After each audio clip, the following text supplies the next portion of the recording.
শত সাধনে শত বাঁধনে অহেতুক স্বপ্ন দেখে লাভ কি বলো?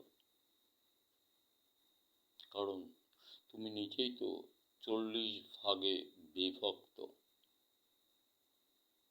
ক্ষমতার মোহে সবকিছু করতে গিয়েও না,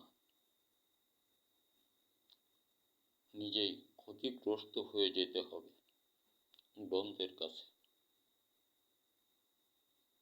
একটা জাতিকে নিয়ে খেলতে নেই। অনেক হয়েছে দেশে, এখন সংযত হয়ে যাও।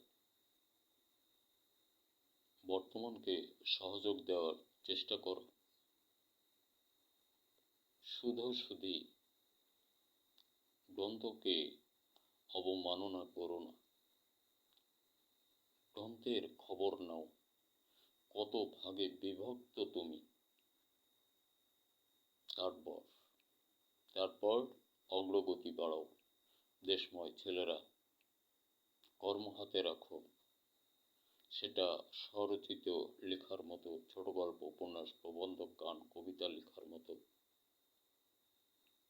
আল্লাহ রাসূলের বাণীকে স্বাক্ষরে রাখার মতো। তৈরিতে হাত বাড়াও।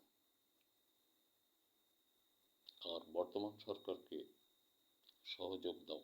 তোমরা তো ইতিহাস পড়া মানুষ, অনেক দেখেছ, অনেক শুনেছ। বিপদগামী হয়ো না। কাউকে সহযোগে বিপদের মুখে ঠেলেও দিও না। ধন্যবাদ।